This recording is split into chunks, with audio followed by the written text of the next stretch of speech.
Managing trustee, NTR trust Shrimati Nara Bhuvaneshwari garu, CEO NTR trust Shri Rajendra Kumar గారు,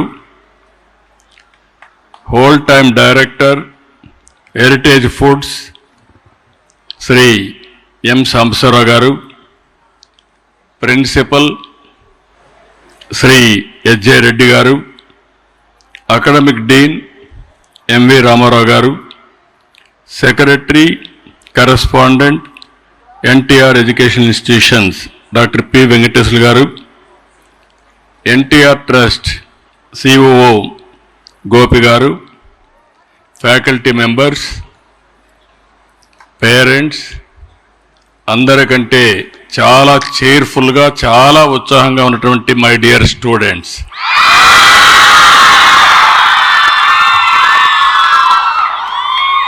అందరికీ మరొక్కసారి నమస్కారం, అభినందనలు, శుభాభినందనలు. అందరూ ఇంగ్లీష్లో మాట్లాడారు,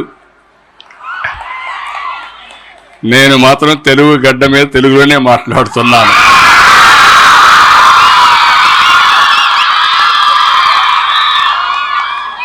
ఎన్టీఆర్ ఎడ్యుకేషన్ ఇన్స్టిట్యూషన్స్ వార్షిక వేడుకల్లో పాల్గొనడం చాలా ఆనందంగా ఉంది. ఈరోజు ఇక్కడుండే స్టూడెంట్స్కి, అధ్యాపకులకి, విద్యార్థులకు, ఎన్టీఆర్ ట్రస్ట్ నిర్వాహకులకు అందరికీ కూడా మరొక్కసారి అభినందనలు, కృతజ్ఞతలు కూడా. దేనికోసం అంటే ఈ గండిపేటకు వస్తే నాకు చాలా గుర్తులు జ్ఞాపకం వస్తాయి.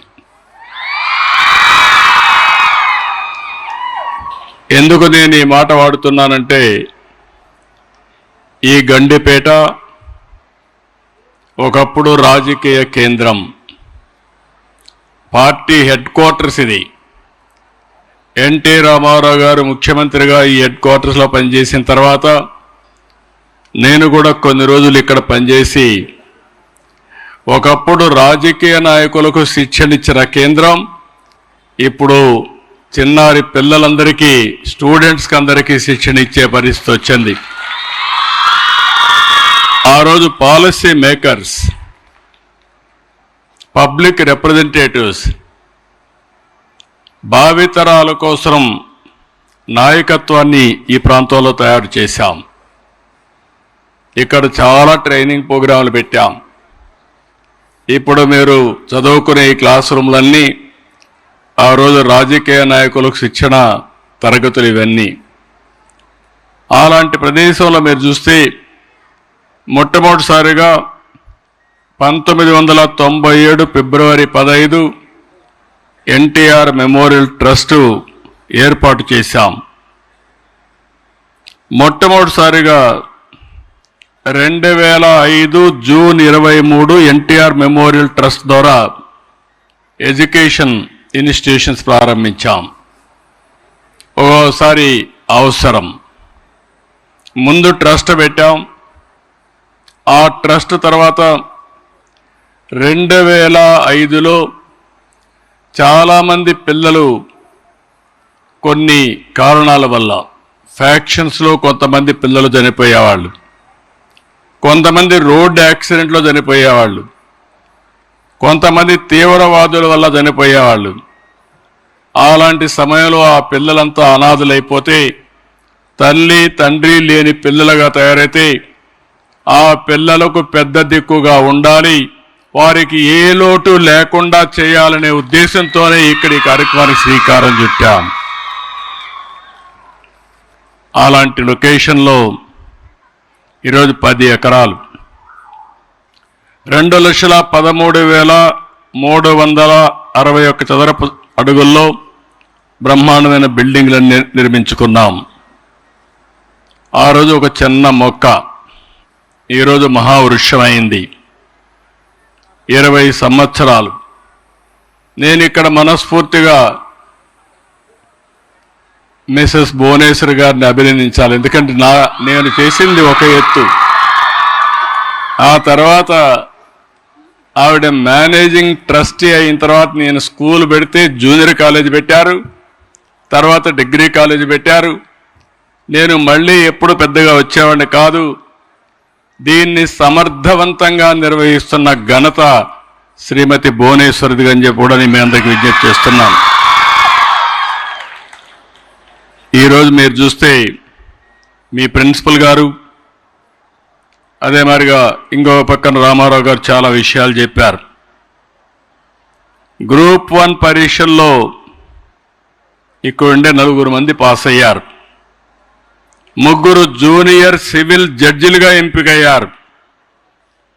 దేశంలో ఇంపార్టెంట్ ఇన్స్టిట్యూషన్స్ ఐఐఎం కానీ, IIIT కానీ, NIT కానీ, IITలో కానీ మొత్తం మీరు చూస్తే 29 మందికి సీట్లు వచ్చాయి.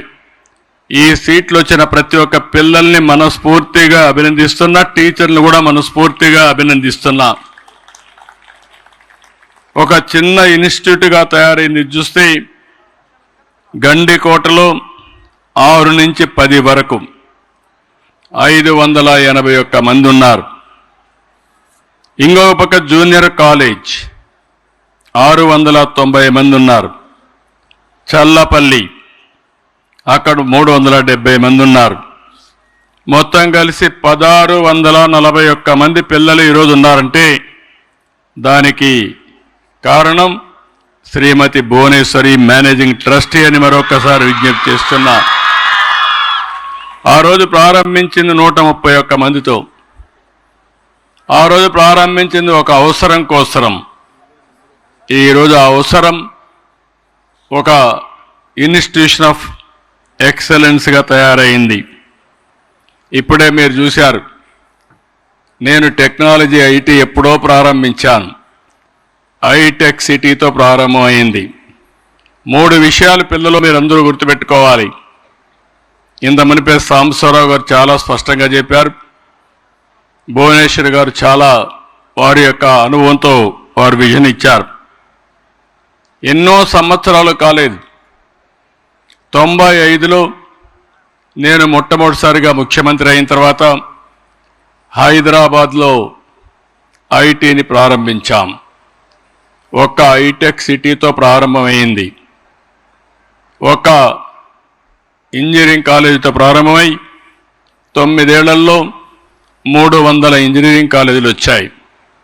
ఆ రోజు చదువుకోవాలంటే కాలేజీలు లేని ప్లేస్ నుంచి చదువుకోవాలంటే ఎక్కడికి పోయే పని లేకుండా ప్రపంచంలో ఎవరు చదువుకోవాలన్నా హైదరాబాద్కు వచ్చే పరిస్థితికి వచ్చిందంటే అది ఆ రోజు చూపించిన చొరవ. ఇంకో పక్క ఇప్పుడే మన వాళ్ళు మాట్లాడినప్పుడు ఒక విషయం చెప్పారు. ఇవన్నీ చూసినప్పుడు కొన్ని జ్ఞాపకం వస్తాయి. నేను ఎప్పుడు కూడా ఒకటే ఆలోచించాను, రాజకీయాల్లో ఉండే మేము నీతి నిజాయితీగా ఉండాలి. గౌరవప్రదంగా ఉండాలంటే కుటుంబానికి కూడా వ్యాపారం ద్వారా కానీ వ్యవసాయం ద్వారా కానీ ఆదాయం రావాలి తప్ప రాజకీయాలపైన ఆధారపడకూడదని ఆ రోజు హెరిటేజ్ ఫుడ్స్ పెట్టాం. 93లో పెట్టాం. 93లో ఫస్ట్ టైం హెరిటేజ్ ఫుడ్స్ పెట్టాం. 95లో నేను సీఎం అయ్యా. 2005లో స్కూల్ పెట్టాం. 97లో ఎన్టీఆర్ మెమోరియల్ ట్రస్ట్ పెట్టాం. కానీ నేను 2 ఏళ్లలోనే, ఆ రోజు మీరు అందరూ గుర్తుపెట్టుకోవాలి, పిల్లలకు ఒక విజన్ ఉండాలి. నేను చిన్నప్పుడు కాలేజీలో చదువుకునేటప్పుడు నాకు ఒక ఆలోచన వచ్చేది, ఏం కావాలి అని. చాలామంది ఐఏఎస్ చేయమన్నారు. నేను ఐఏఎస్ అంటే బాగా చదవాలి, నేను చదవడం లేదు కాబట్టి నాకు నచ్చిన పని చేయాలని నేను కాలేజీలో ఉండగా రాజకీయాల్లోకి రావాలని నిర్ణయించుకొని మొట్టమొదటిగా కాలేజ్ యూనివర్సిటీ నుంచే ఎమ్మెల్యేగా పోటీ చేసి ఎమ్మెల్యేగా గెలిచి 2 సంవత్సరాల్లో మంత్రి అయ్యాను.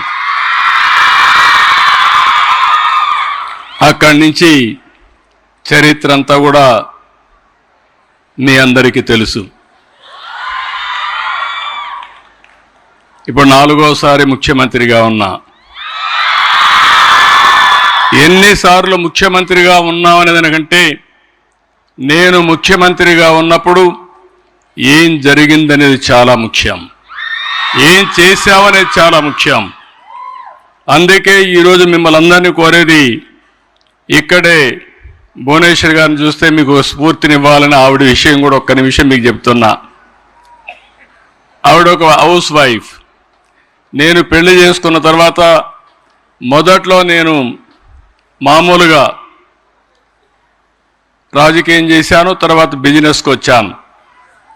నేను 2 ఏళ్లలో ఫైనాన్స్ అండ్ రెవెన్యూ మినిస్టర్ అయ్యాను. అప్పుడు లోకేష్ చిన్న అబ్బాయి, 10-11 సంవత్సరాలు. అప్పుడు ఆవిడని అడిగాను హెరిటేజ్కి పోమని. నేను పోలేను, నాకు అనుభవం లేదు, నేను పోనని చెప్పి కొంత అయిష్టంగా ఒప్పుకున్నారు. ఆ తర్వాత హెరిటేజ్కి మీరు చూస్తే నేను ఎప్పుడూ పట్టించుకోలేదు.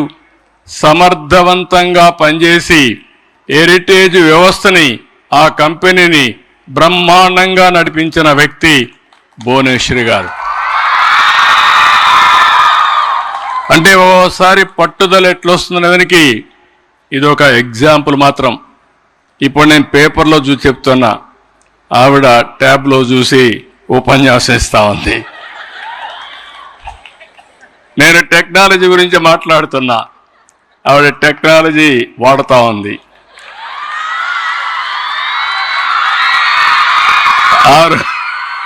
ఆ రోజు నేను హైటెక్ సిటీ కట్టి ఐటీని ప్రోత్సహించాను.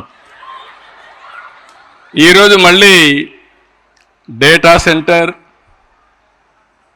లేకపోతే ఆర్టిఫిషియల్ ఇంటెలిజెన్స్, ఇంకో పక్కన quantum valley, quantum computers, green energy, లేకపోతే సెమీ కండక్టర్. ఇప్పుడే ఇక్కడ చదువుకున్న అబ్బాయి కూడా సెమీ కండక్టర్ వెళ్ళే పరిస్థితికి వచ్చాడు. సెమీ కండక్టర్, డ్రోన్ టెక్నాలజీస్, ఇంకో పక్కన స్పేస్ టెక్నాలజీ.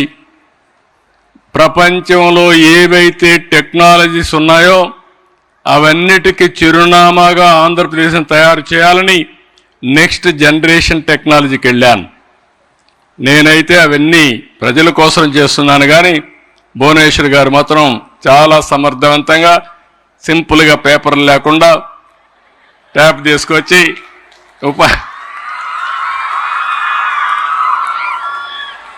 కావలసిన పాయింట్లు తీసుకొని చెప్పే పరిస్థితికి వచ్చారు.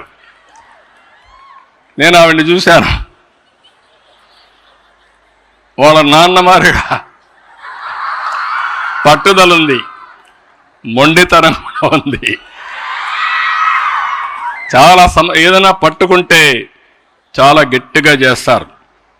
నేను చూశాను ఆవిడ్ని ఒక భార్యగా, తల్లిగా, గృహిణిగా, ట్రస్టీగా, హెరిటేజ్ ఎండీగా చాలా విజయాలు చూశాను. నేను గర్వపడుతున్నా, ఎందుకంటే ఒక్కొక్కరు ఒక పనికి పరిమితం అవుతాం. నేను ముఖ్యమంత్రికే పరిమితం అవుతాను, లేకపోతే అట్ బెస్ట్ పార్టీ అధ్యక్షుడిగా, మంచి పార్టీ అధ్యక్షుడిగా పనిచేస్తాను. మిగిలిన అన్ని విషయాలు సమర్థవంతంగా నిర్వహిస్తూ ఆవిడ ఎక్కడా లోటు లేకుండా చేసే పరిస్థితికి వచ్చారు. దాని పర్యవసానమే మీరు చూస్తే ఇటీవల లండన్లో 2 ప్రెస్టీజియస్ అవార్డ్స్ 2 వచ్చాయి. డిస్టింగ్విష్డ్ ఫెలోషిప్ 2025 అవార్డు, ప్రజాసేవ, సామాజిక ప్రభావ రంగాల్లో ఆమె చేస్తున్న కృషికి ఇన్స్టిట్యూట్ ఆఫ్ డైరెక్టర్స్ IOD ప్రదానం చేశారు. 2 హెరిటేజ్ ఫుడ్ సంస్థకు కార్పొరేట్ గవర్నెన్స్లో ఇచ్చిన Golden Peacock award for excellence in corporate governance 2025. ఈ 2 అవార్డులు కూడా, ఒకటి పర్సనల్గా, 2 vice chairperson MD Heritage Foods కింద 2 వచ్చాయి. ఇలాంటి సమర్థవంతమైన వ్యక్తి ఆలోచించినప్పుడు ఆవిడలో నేను ఎప్పుడూ చూస్తాను, ఎప్పుడూ డిస్సాటిస్ఫాక్షన్, ఏదో చేయాలి, ఇంకా చేయాలి, ఇంకా బాగా చేయాలని ఆలోచన ఆవిడకి ఎప్పుడూ ఉంది. నాతో కూడా చాలాసార్లు డిస్కస్ చేశారు. ఎడ్యుకేషన్ని ఒక వర్టికల్గా దీన్ని లాజికల్గా తీసుకుపోవడానికి రాబోయే రోజుల్లో నాకు ఏమాత్రం అనుమానం లేదు. వన్ ఆఫ్ ది బెస్ట్ వర్టికల్గా ఇన్స్టిట్యూట్ ఆఫ్ ఎక్సలెన్స్గా ఈ ఎడ్యుకేషన్ తయారు చేసే బాధ్యత భువనేశ్వర్ గారు తీసుకుంటారని చెప్పి కూడా నేను మీకు తెలియజేస్తున్నా.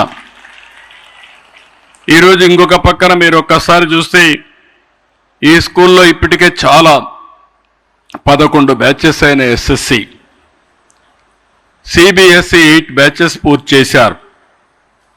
గండిపేట, కొన్ని రోజులు వరంగల్, చెల్లపల్లి కలిసి 2823 మంది చదివారు. గండిపేట నుంచి 2124 మంది చదివారు. ఇంకొక పక్కన 2015లో జూనియర్ కాలేజ్ ఇప్పటి వరకు 9 బ్యాచ్లు వచ్చాయి. 2016-17లో డిగ్రీ కాలేజ్ స్థాపించారు, 7 బ్యాచ్లు వచ్చాయి. ఇంకొక పక్కన మీరు ఒకసారి చూస్తే స్కాలర్షిప్లు ఇవ్వడం, ఇంజనీరింగ్, మెడిసిన్, వెటనరీ కోర్సులకి, లా సెట్కి శిక్షణ ఇస్తున్నారు. ఇక్కడ చదివి శిక్షణ పొందిన 100 మందికి పైగా విద్యార్థులు నల్సార్, ఎన్ఎల్యు ఈ రెంటిల్లో చదువుతున్నారంటే నేను గర్వపడుతున్నా. నేషనల్ ప్రెస్టీజియస్ యూనివర్సిటీలో ఒక రోజున సగం మంది లాయర్లు ఇక్కడ చదువుకున్న వాళ్ళే తయారయ్యే పరిస్థితికి వస్తున్నారు. జడ్జెస్ కూడా ఇక్కడి నుంచి వచ్చే పరిస్థితికి వస్తున్నారు. దానికి గర్వపడుతున్నాను. ఎక్సెల్ సివిల్ అకాడమీ కూడా పెట్టి ట్రైనింగ్ ఇస్తున్నారు.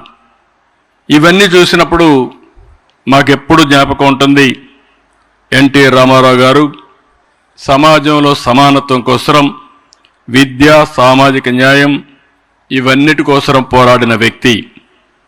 అందుకే నేను ఈ ట్రస్ట్ పెట్టినప్పుడు కూడా ఒక పక్క రాజకీయం చేస్తున్నాం, ఇంకో పక్క మీరు చూస్తే దేశంలో ఏ రాజకీయ పార్టీ కూడా ఒక ట్రస్ట్ పెట్టి పిల్లలకు చదువు చెప్పించిన దాఖలాలు లేవు. అలాంటి పిల్లలకు చదువు చెప్పించిన ఏకైక పార్టీ, ఏకైక వ్యవస్థ ఎన్టీఆర్ మెమోరియల్ ట్రస్ట్ అని కూడా మీకు తెలియజేస్తున్నా. ఇదే కాదు, సేవాభావంతో అనేక రకమైన ఆరోగ్య సేవలు, 4 బ్లడ్ సెంటర్స్ పెట్టి 5 లక్షల యూనిట్లు రక్తాన్ని సేకరించి 10 లక్షల మందికి రక్తదానం ఎన్టీఆర్ మెమోరియల్ ట్రస్ట్ చేశారు, భువనేశ్వర్ గారు ఆధ్వర్యంలో చేశారు. ఇంకో పక్క తలసేమియా బాధితులకు, చిన్నారులకి 273 మందికి ఉచిత రక్త మార్పిడి చేయడమే కాకుండా దీనికోసం ఒక ర్యాలీ కూడా పెట్టి సంఘీభావాన్ని తెలియజేసే పరిస్థితికి వచ్చారు. సంజీవిని క్లినిక్ ద్వారా 22 లక్షల మందికి 23 కోట్ల రూపాయలు డబ్బులు ఖర్చు పెట్టి క్యాంపులు పెట్టి ఆరోగ్య సేవలు అందించారు. న్యూట్రిఫుల్ యాప్తో 7 లక్షల మంది ఆరోగ్యానికి, ప్రివెంటివ్ హెల్త్ కోసం కృషి చేశారు. కోవిడ్ సమయంలో 3 ఆక్సిజన్ ప్లాంట్ల ఏర్పాటు చేసి 1 కోటి రూపాయలు ఆర్థిక సహాయం కూడా చేశారు.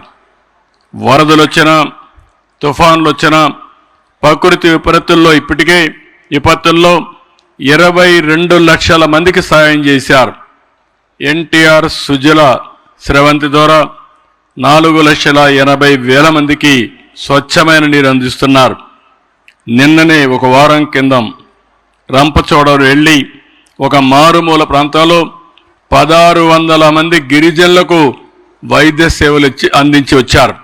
అంటే ఇక్కడ మీరు గుర్తుపెట్టుకోవాల్సింది, కొంతమంది సేవ చేయాలనే పేరు పెట్టుకుంటాం కానీ నేరుగా స్వయంగా వెళ్ళి పేదవాళ్లతో కలిసి సేవా కార్యక్రమాలు చేయడం అనేది అరుదైన అనుభవం. దానికి చిహ్నం భువనేశ్వర్ గారు అని చెప్పి కూడా నేను మీకు తెలియజేస్తున్నా. ఈరోజు ఇంకొక విషయం ఇక్కడ మీ అందరికీ చెప్పాలి. ఇప్పుడే సాంబశివరావు గారు చాలా విషయాలు చెప్పారు. ఒకప్పుడు నేను కరెంట్ ఇంటికి కరెంట్ వచ్చేది కాదు, ఆ రోజులు చూశాను. తర్వాత కరెంటు నేను చిన్నప్పుడు చదువుకునేటప్పుడు కొత్తగా కరెంటు వచ్చింది, ఆ రోజులు కూడా చూశాను. తర్వాత నేను ముఖ్యమంత్రి అయిన తర్వాత అరాకొరా కరెంటు వచ్చేది. నేను ముఖ్యమంత్రిగా అసెంబ్లీలో సమైక్య ఆంధ్రప్రదేశ్లో కరెంటు లేకుండా ప్రతిపక్ష సభ్యులు ప్రతిరోజు గొడవ, పంటలు ఎండిపోతున్నాయని అసెంబ్లీ స్తంభింపజేసేవాళ్ళు.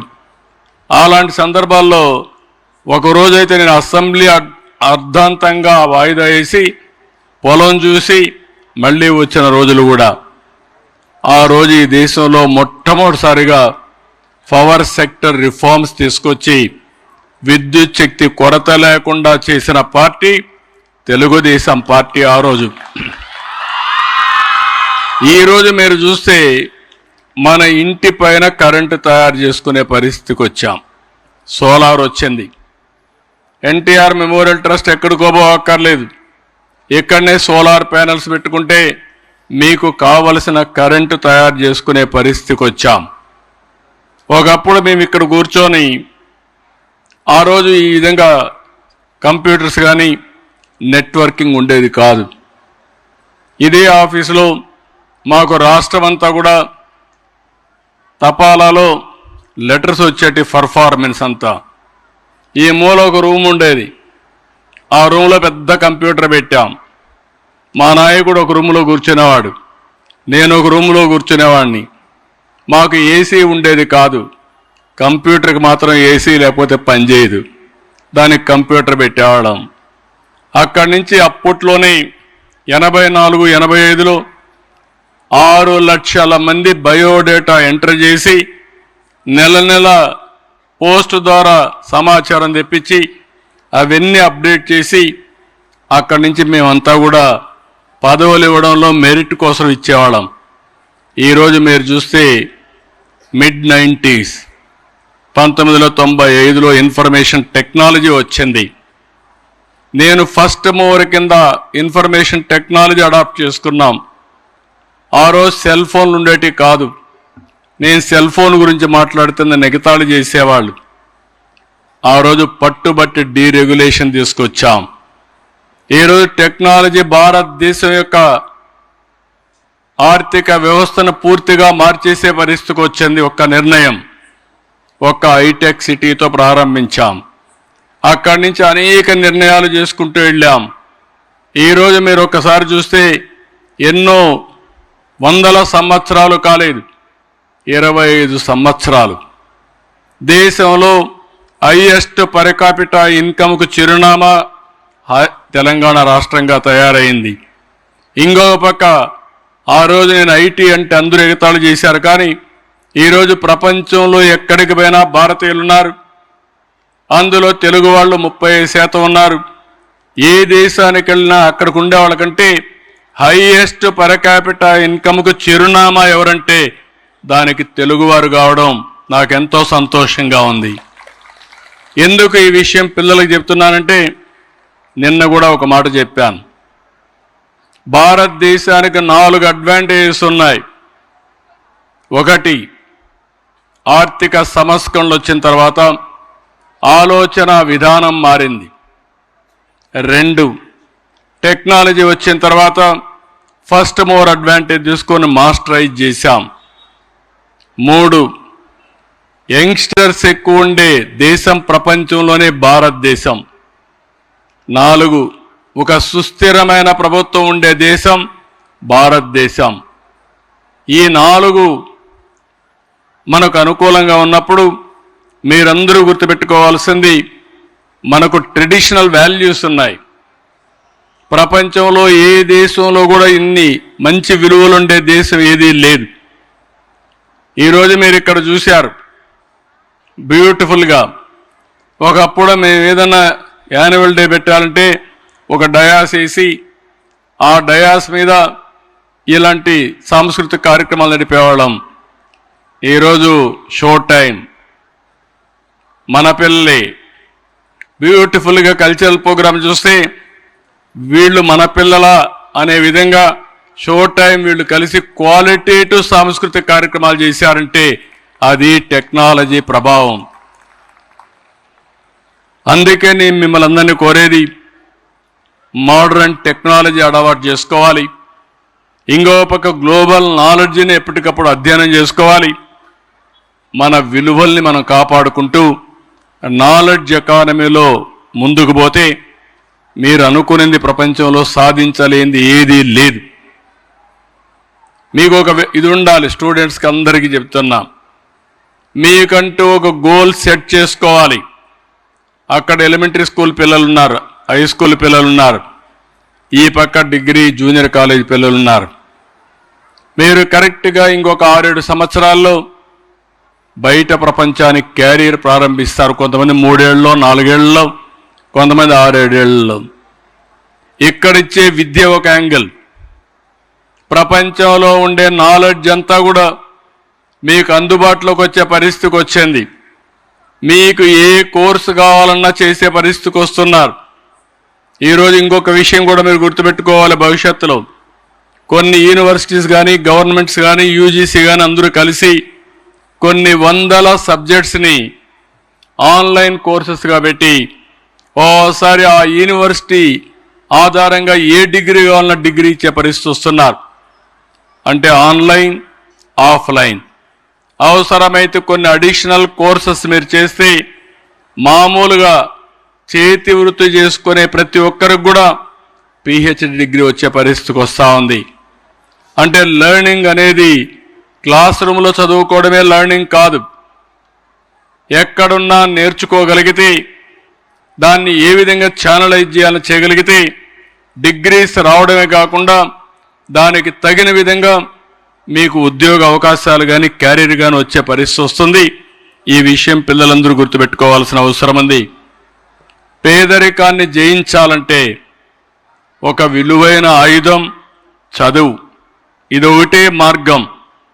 ఇది కానీ మనం కానీ కరెక్ట్గా చేస్తే సంపద ఆటోమేటిక్గా సృష్టించే పరిస్థితి వస్తుంది. ఈ విషయాలను మీరు గుర్తుపెట్టుకొని, అందుకే ఈరోజు తెలుగుదేశం పార్టీ కార్యకర్తలందరూ కూడా ఓసారి పార్టీ కోసం త్యాగం చేస్తారు.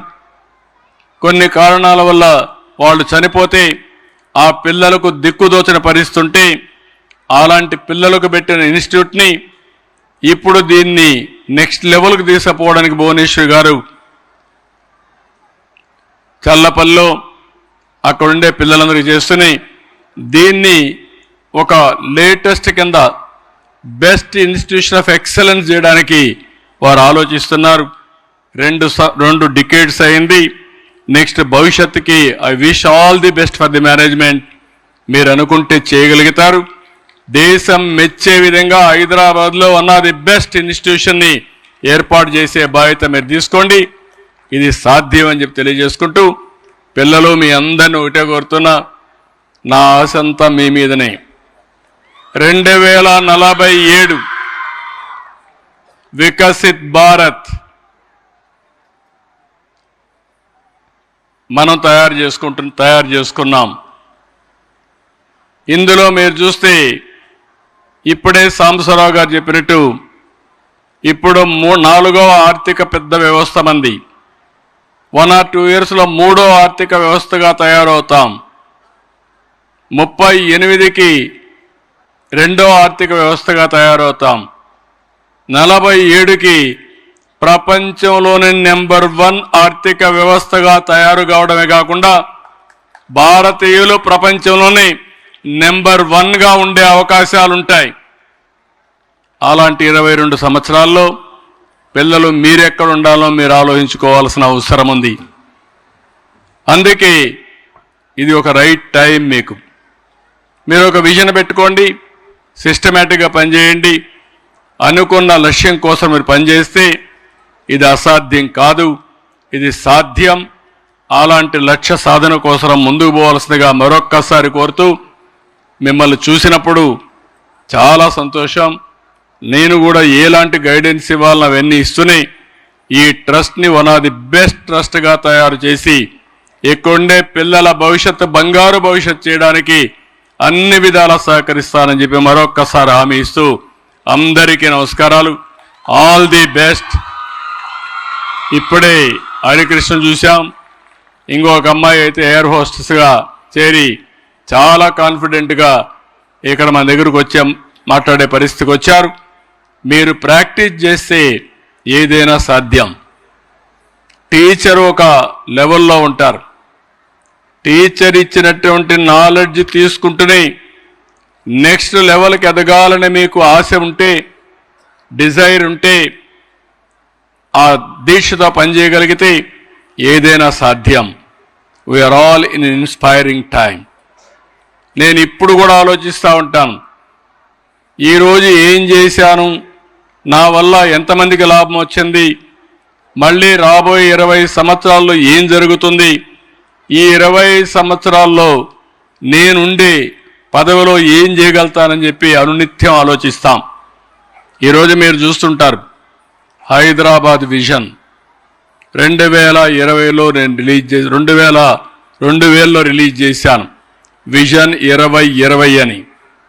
ఆ రోజు అందరూ నవ్వారు. ఈరోజు ఆ విజనే కాదు, దానికంటే బెటర్గా హైదరాబాద్ తయారయ్యే పరిస్థితి వచ్చింది. ఈరోజు విజన్ 2047కి తయారు చేశాం. ఇక్కడ తెలంగాణలో కూడా తయారు చేస్తున్నారు. ఆంధ్రాలో స్వర్ణాంధ్రప్రదేశ్ విజన్ 2047 తయారు చేశాం. ఆ రోజుకి ఇటు ఆంధ్రప్రదేశ్, ఇటు తెలంగాణ, అటు ఆంధ్రప్రదేశ్ 2 రాష్ట్రాలు కూడా నెంబర్ 1 and 2గా భారతదేశంలో ఉండాలనేది నా ఆకాంక్ష. తప్పకుండా ఇది జరుగుతుంది. అది జరగాలంటే ఈ పిల్లలే దానికి సాధకులు అని చెప్పి నేను మీకు తెలియజేస్తూ ఆల్ ది బెస్ట్. నేను ఒకటే మిమ్మల్ని కోరుతున్నా, ఈ ఇన్స్టిట్యూట్లో చదివిన ప్రతి ఒక్కరూ మీరు ఎక్కడున్నా మీకు ప్రత్యేకమైన గుర్తింపు తీసుకొచ్చి, మీ గుర్తింపు ద్వారా ఎన్టీఆర్ స్కూల్ యొక్క బ్రాండ్ పెరగాలి. రెండోది, చాలామంది ఇక్కడ చదువుకున్నాం. ఇక్కడ చదువుకున్న మీరందరూ ఇదేదో మానిటరీ కోసం పెట్టిన ఇన్స్టిట్యూట్ కాదు.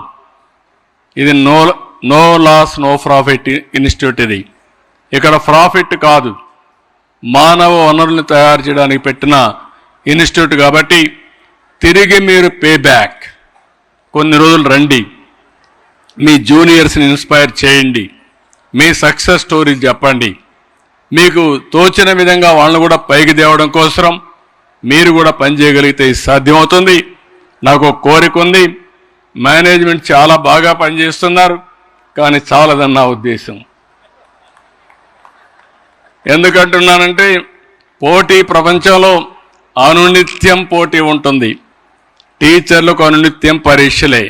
మీరు పిల్లలకు పరీక్షలు పెట్టి మీరు మాత్రం రెస్ట్ తీసుకుంటే మీరు ఎక్స్పోజ్ అయిపోయే పరిస్థితికి వస్తారు. ఆ విషయం మీరు గుర్తుపెట్టుకోవాలి, ఆల్ టీచర్స్.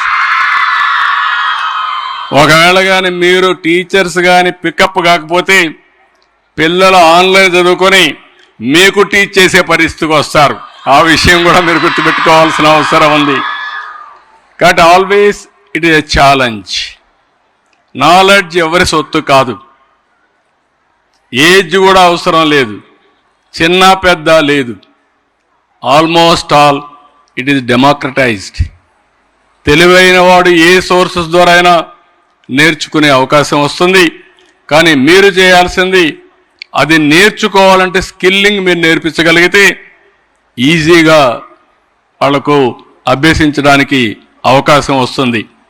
మీరు ఒక మెంటర్గా, ఒక గైడ్గా, ఒక స్ఫూర్తిగా మీరు ఉండగలిగితే వండర్ఫుల్ ఎక్స్పీరియన్స్ వస్తాయని చెప్పి మరొక్కసారి తెలియజేసుకుంటూ, చాలా సంతోషం మిమ్మల్ని చూసినప్పుడు. మరొక్కసారి వండర్ఫుల్ ఈవినింగ్, చల్లగా ఉంది.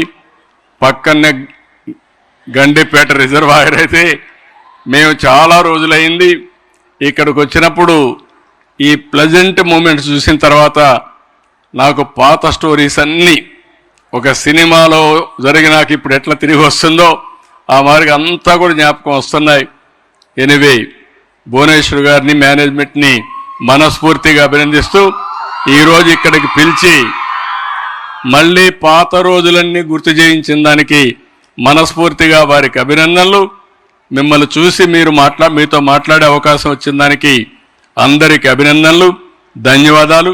Thank you, one and all.